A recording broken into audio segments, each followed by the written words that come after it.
Before she could make her third wish, she was thrown into the sea. By the time the jinn arrived to rescue her, she had drowned. Unable to fulfill her last wish, the jinn's curse remained and she was once again sealed in a bottle under the floor. 100 years passed and the spirit of the jinn appeared begging for help, but no one listened. Dynasties passed and finally a little boy appeared who gave the jinn hope. While playing, the boy sensed the jinn's presence and the jinn dragged him slowly into the deserted backyard. The clever boy soon figured out that the stone slabs were hollow. The brothers tried with all their might but the stone did not budge. Suddenly their mother appeared and intervened. The jinn, having lost another chance to escape, began hovering over the boy daily to drag him back into the backyard. However, at the age of 11 the boy inherited the throne and at the age of 20 he began waging war and soon became a bloody tyrant. Fearing that he would lose his throne, he roamed the palace at night. He even thought of killing his innocent, foolish brother.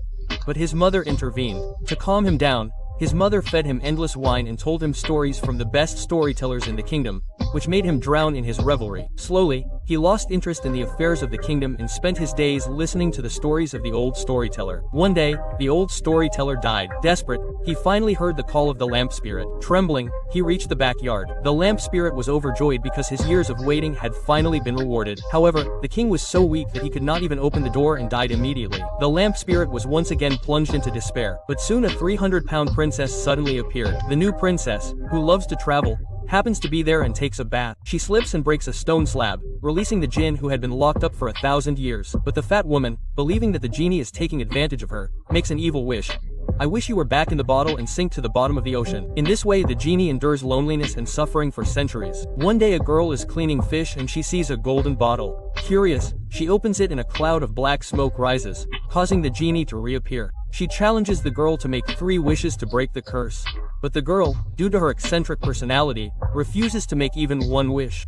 Instead, she invites the genie to admire her creations. The genie is stunned and amazed to see the girl's inventions, which are even more magical than his own.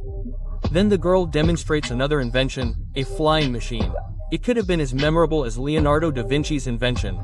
But in the feudal society of the time, women had no right to learn. So the girl's invention was considered the magic of a witch.